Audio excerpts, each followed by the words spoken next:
This episode is part of a series made possible with the financial assistance from the West Virginia Humanities Council, a state affiliate of the National Endowment for the Humanities. Doesn't that look good? Looks great. Oh, I love those lights on there. Yeah, that looks good. Over the past several months, I've been hanging out in a part of my hometown, Charleston, West Virginia, in a neighborhood that I didn't spend much time in when growing up. They're gonna get the new porch redone and everything, Errol Randle is walking around a community called the West Side in a pair of flip-flops, showing me the houses he's helping people fix up. The flats of the West Side, the level area between the Kanawha River and the Edgewood Hills, is what many would refer to as the rough part of town. A lot of houses are run down, boarded up, empty. Randle is trying to beautify this block with some remodeling and landscaping projects. Front here, we're going to put block wall at the end of their grass, so all the front up here is going to be that beautiful stacked block. So you might think Randle's a developer, or maybe a guy from a social service organization that tries to help down and out neighborhoods. But Randle is better known as Corporal Errol Randle. That's right, he's a cop. And he's doing something that I think a lot of people would be reluctant to do. He's moved into a tough neighborhood to try to help turn it around. The block he's showing me is his block. He lives here. The street he's showing me is his street. Randle thinks police should do more than just arrest bad guys. He thinks they should help fix struggling neighborhoods. Beware of dogs. He got some big old dogs. He's going to get a new fence in the back to corral his dogs.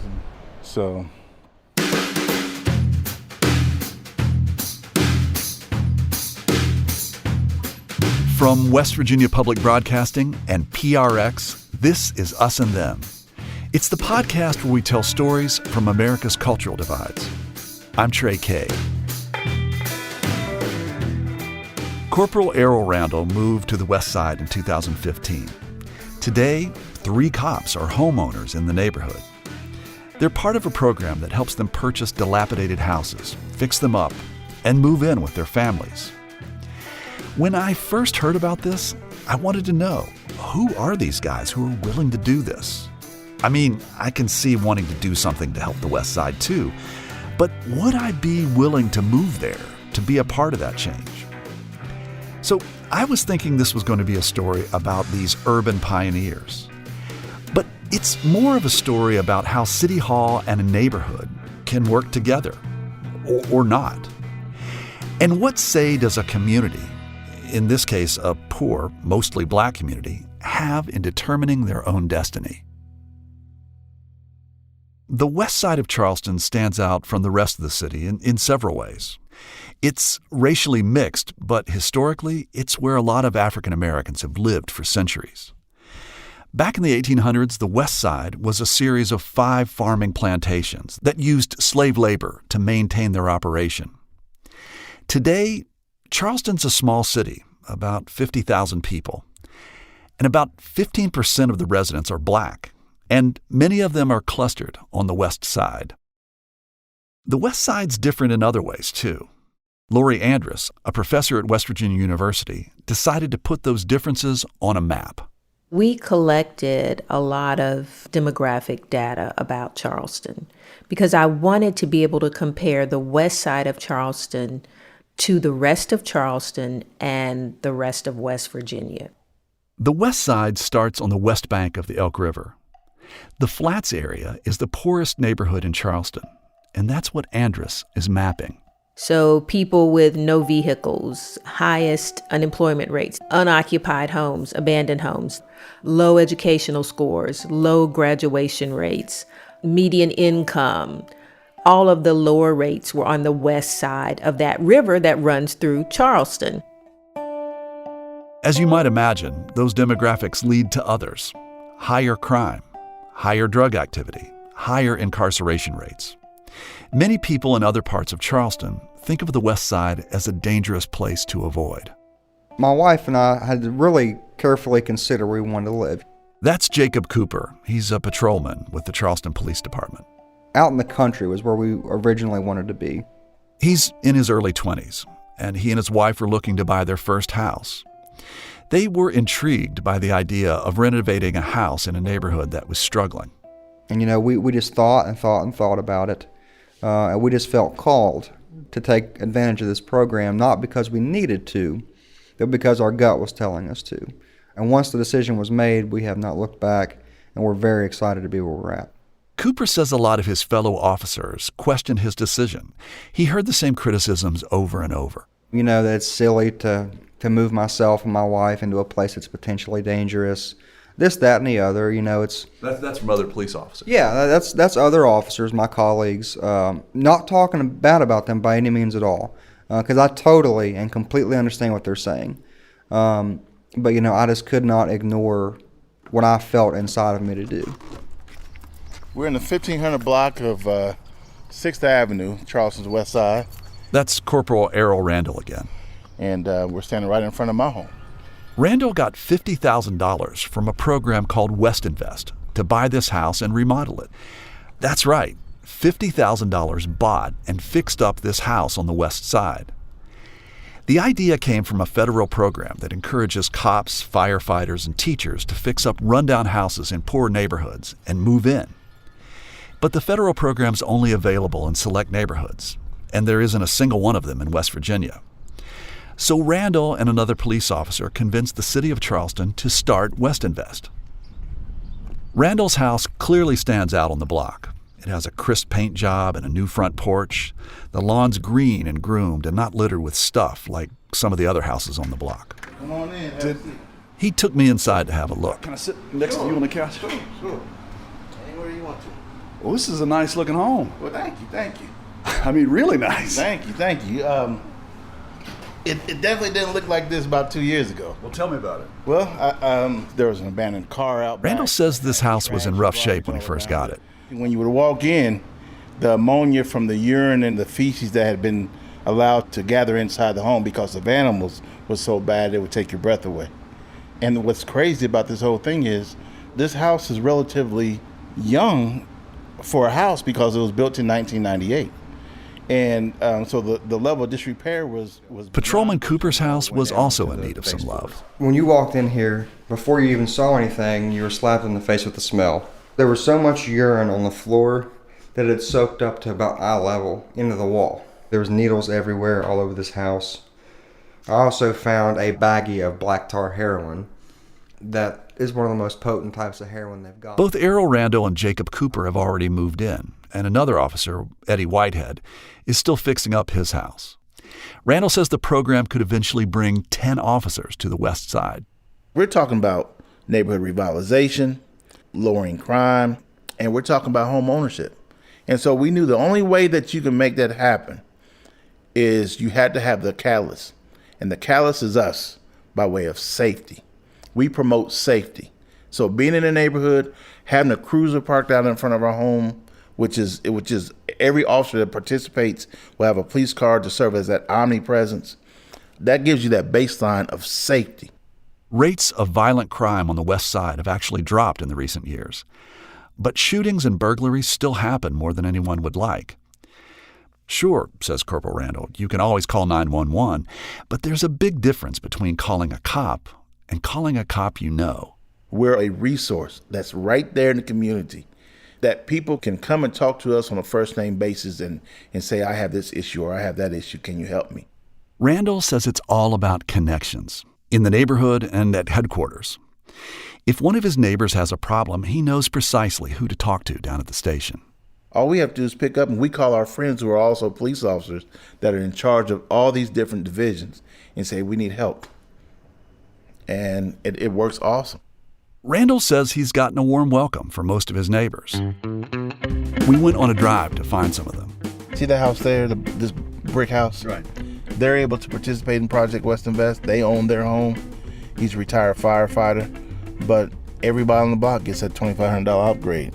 That's right. Homeowners who share a block with their new neighbors in blue receive $2,500 to enhance their home's curb appeal. And when I take you out back, you're going to see exactly what they got. It's beautiful. Beautiful. Matter of fact, there's some neighbors that you might want to talk to there. They're the ones that own the home. Okay. How you doing? I'm Trey. Carl Starter.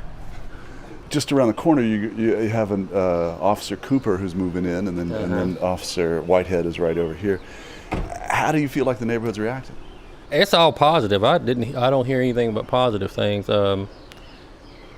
Knowing you have someone you can call on when you need them, I think it helps out. It helps out the community a lot. What's it been like before? Well, it was a little bit of everything going on over here. You're making a face like. Well, it was we had some shootings like that house right there has been shot up twice. Break-ins. I mean, over here we had something stolen. I think it would definitely with the presence. It'll prevent a lot of that. I think all of it. Like most of the people in this block, Carl Stoddard is African American. I asked him if it matters whether the cops moving into the neighborhood are black or white. The most important thing is, regardless if they're black or white, that they are from the community, the neighborhood, because people are familiar with them. They know them. When you have someone coming out from the outside in, people don't know if they can trust them or not. And with the police officers moving in the neighborhood, they can get to know them better because they can see them every day going to work and coming home and having kids playing in their neighborhood like our kids are playing in the neighborhood.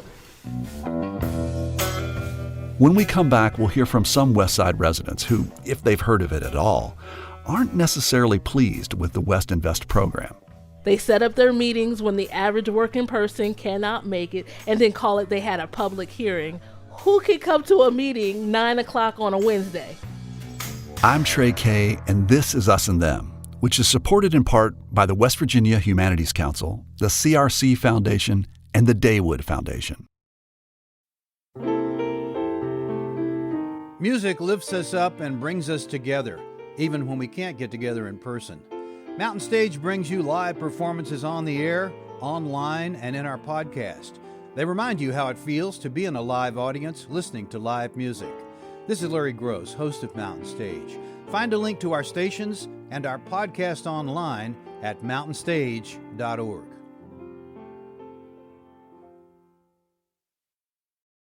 The police officers moving to the West Side seem dedicated to make West Invest work. But some folks in the community I talked to either don't know about it or weren't too keen on the idea. I headed down to the Wesley Beauty Studio for some more insight. Hey! How you doing? What's up? Hi, everybody. He's doing a piece on West Invest. And what is that? Bonita Wesley owns the salon on West Washington Street. I am here 6 days a week since October 2004, and I have never heard of your program. It's not his program. It's the police department. Katanya Hart comes to Wesley's to freshen her hairdo of beautifully colored cornrow braids. She is also an ardent advocate for social equality and devotes a lot of her energy to improving things on the West Side. She knows quite a bit about West Invest. I did hear about that. What have you heard about? Just what Katanya said, that it's like a twofold program where the officers get to live in the neighborhood where they're going to be working, and it serves as a presence of the law on the West Side to kind of get things under control, kind of know your officer in your neighborhood type thing. What do you think of it? Sounds like a pretty good idea. I'm for ideas. When you said get things under control, have things been out of control on the West Side? Whew, yeah, a little bit. This used to be a great place to live and work, and now you got to watch out for lots of shootings, and it's not a day that goes by that we don't see 2-3 police cars go down the street, lights flashing, but you never found out what happened. It's just some really crazy things going on right now. You can't be a police officer and be there to serve and protect people that you don't know. You don't know, and you wouldn't even go. They're afraid of them. Jeff Ware gets his hair done at Wesley's, but he says he comes in 3 or 4 times a week just to talk politics or to hear the goss of the neighborhood. It's good they live here, but we'll see how it works. So There are others who are also watching to see how West Invest works. My name is Jim Nolan, and I'm a professor of sociology at West Virginia University. Jim Nolan used to be a police sergeant in Wilmington, Delaware. Right. I was a police officer for 13 years before becoming a professor. And, he likes the basic idea of West Invest. The value of it is that the officer himself or herself will get a better understanding of the community and the community a better understanding of the officer just by nature of the building. That relationship. Nolan says it'll be good for those officers living on the West Side. But he says having a few officers in the neighborhood won't, by itself, change the relationship between the people on the West Side and the rest of the police department. Let me give you an example. Jim Nolan draws a comparison with his last year as a cop. The Wilmington police were part of a federal program to foster better relationships with people in their neighborhoods. And so I was a sergeant at the time, and I had 4 patrol officers working with me, and we were very good-natured. I had just come out of the drug unit, so I was learning about community policing, reading about community policing. I was reaching out, trying to get to know everyone, and it really reshaped the way I thought about community and about policing. But behind me, the vice squad was raiding houses. The SWAT team was coming in and kicking in doors. There was a distinction between what we were doing and what the real police were doing. They don't take any crap. They make lots of lockups. They get drugs and guns off the street. They are law enforcers. That's the image of the great officer. So you can be the guy on the open porch that waves to people, and that's great, and you're going to build relationships. But it doesn't change the institution of policing. It doesn't really change things very much. Professor Lori Andrus says something similar. She talked to people on the West Side while she was working on her map project.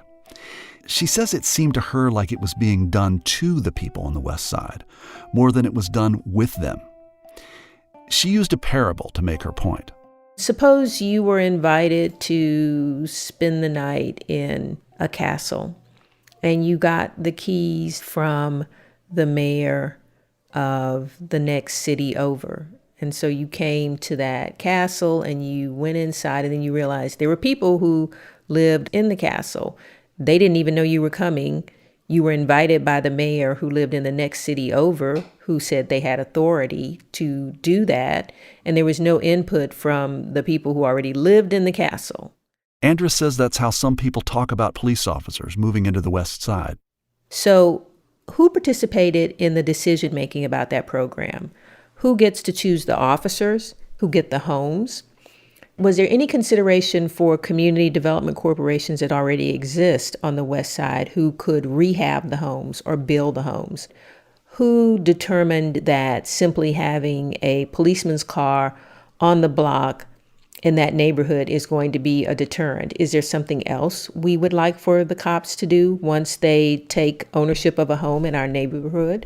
How do they show that they are a part of the neighborhood in a community-oriented way as opposed to a law enforcement way? That's what Jim Nolan wonders about too, the professor and former cop. The West Side might not need its problems addressed in a law enforcement way. By attacking these types of neighborhoods with a law enforcement perspective and not building relationships and not providing economic and social and educational resources, who's responsible for this? Who's accountable for this? And if you blame the people in the situation, that mentality is what prevents this from being fixed. A failure to build relationships with the community can be due to a basic problem in communication. The folks at the Wesley Beauty Studio told me about that. Just a curiosity, did anybody come around and say, did you want this? No, I don't think there was a poll taken. They don't ask for things on the West Side, they just put it here. Just like the rehab center they put over there. They didn't ask about it, they just put it there. If it's something that's going to look good for the news to say, oh, we're trying to do something for the community, so we put it over there. But they don't ever ask, they just do it. They think that we do not have the power to stop them. We don't have the time. They set up their meetings when the average working person cannot make it and then call it they had a public hearing or a public notice. Who can come to a meeting 9 o'clock on a Wednesday? And that's just one of series of meetings that they have, the city will have, to say that they're reaching out to the people. It's ridiculous. So is your assertion that basically that is by intention, that's by design? If it's not, it sure feel like it, and it's working out. They're doing all kinds of things behind closed doors, and then saying, well, you had an opportunity to, you had this. And that. How you have an opportunity when you can't make it? Most of the people on the West Side are hardworking people. They're very hardworking people. And they work long hours. They don't really know what goes on until they get home to watch the news.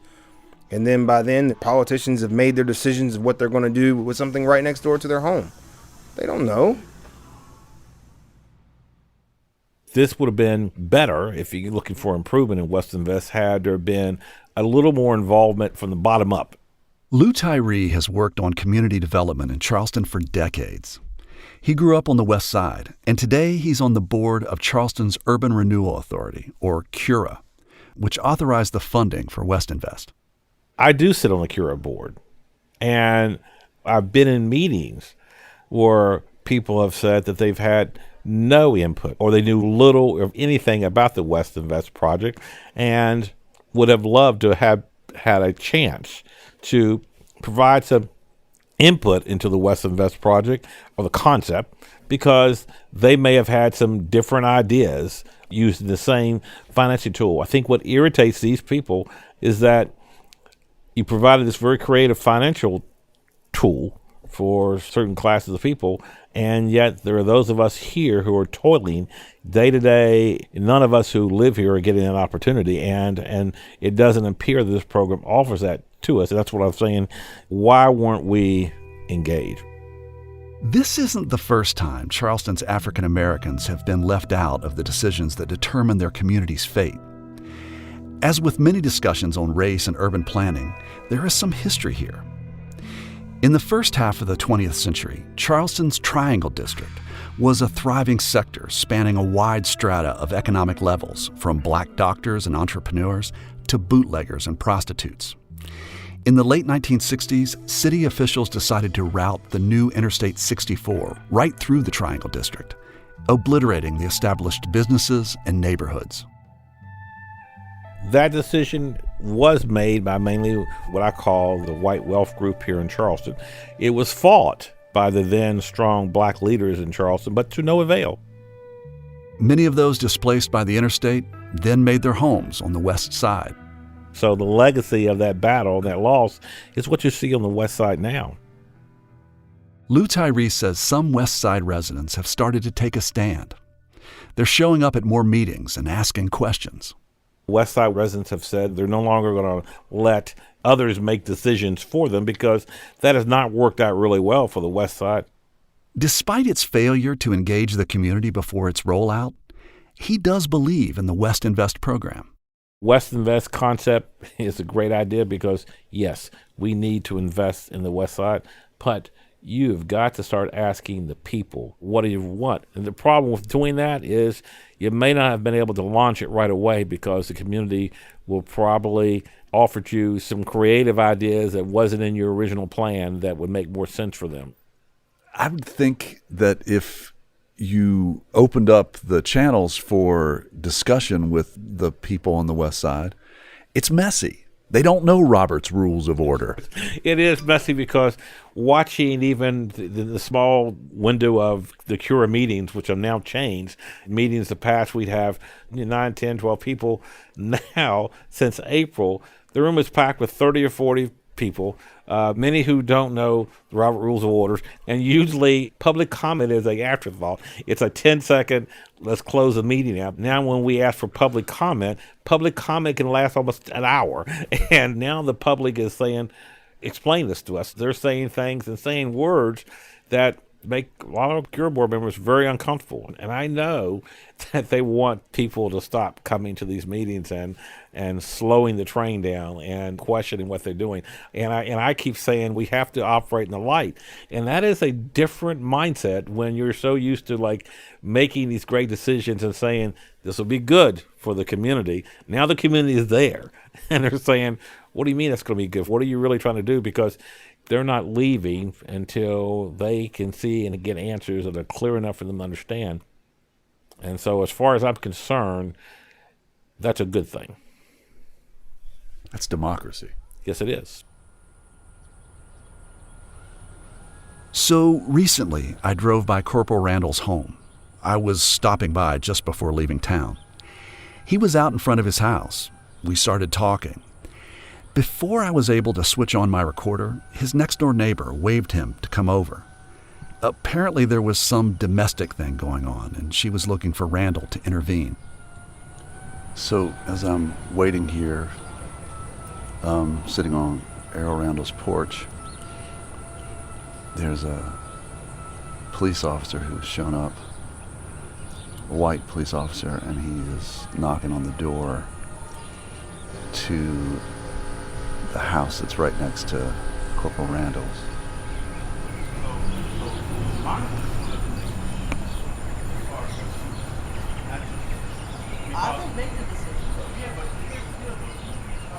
After about 20 minutes, the police officer leaves and Randle comes back around to his front porch.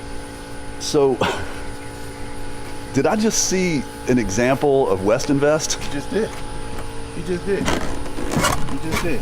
I think you just saw a perfect example of West Invest.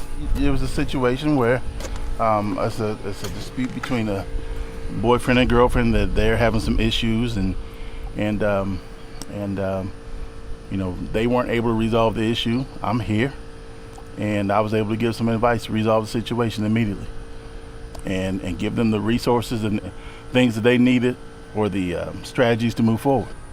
Did you go over there as a neighbor, or did you go over there as a police officer? Both, because I addressed her as both. I addressed her with advice as from a police officer as far as what would resolve the issue, but as a neighbor, I told her that, look here, our neighborhood is not going to tolerate mess, and I don't need to live next to mess, and we all have a responsibility here to take care of business. And do things like this happen to you often? No, not at all. Is this the first time? No. I mean, we've had different situations there. Remember, this is a neighborhood in transition, and we're creating new norms, and so you go through growing pains, and you got to think about this. We're dealing with human beings. These things happen. But what's cool is we have a resource here, being me, and that I'm willing to live here and help change the narrative of this neighborhood. So that's why this thing is so successful. There are some people who I guess are saying this is benefiting the cops. I'll be straight up with you about that, and I think you've probably heard that criticism. Oh, sure I have. I think the other criticism that people are saying is that not enough people knew about it, that there weren't enough people who kind of gave input into how this program came about. That's the criticism I hear. Oh, but the people did give input. And you know how the people gave input? By me attending community meetings and listening to what people had to say. That's input. Me sitting at the back of the room and hearing the tone in people's voices and hearing the inflection in people's voices and reading body language, that's input. So did we go and have a community meeting which we said that you're going to tell us how we're going to do this? No, we didn't. We're experts in what we do.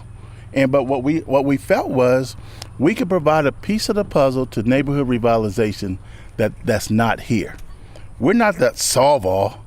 We're a piece of the puzzle.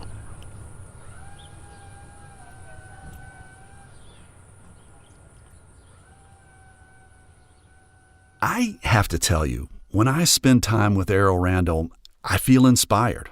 He's a positive guy, and you can feel his passion and sincerity for improving the West Side, especially the 1500 block of 6th Avenue. I mean, I've seen him in action. He's a real roll-up-your-sleeves, let's-get-things-done kind of guy. I truly believe that his drive and infectious positive energy may do a lot to turn things around on the West Side. But I can't help but focus on that thing that he said about not specifically asking the community how they should roll out this program. I mean, sure, that may be an efficient strategy to power through and build something, and when people see it's good and things are better, they'll buy into it. But it's the part when he says, we are experts in what we do. That may be. But what does it say about the people on the receiving end of this expertise? Isn't it in the best interest of the community to cultivate the expert nature of the people in the community? Community wisdom can and should be nurtured. But it seems like some Westsiders are feeling like they are being managed by the experts who believe that they know what's best. There's so much that seems right with this West Invest program. But is it possible both sides can benefit when only one side is calling the shots?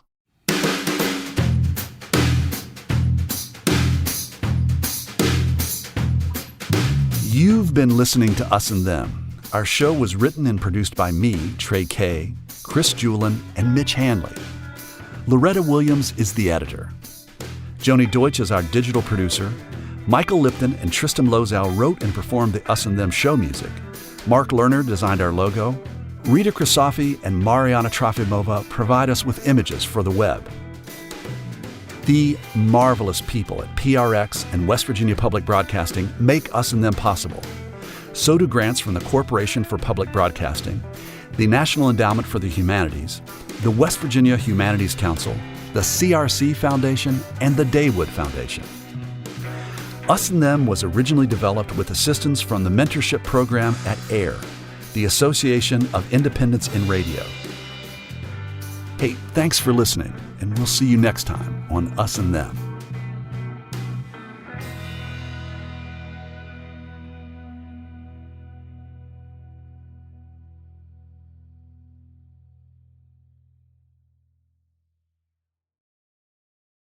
Support for this podcast comes from the Corporation for Public Broadcasting.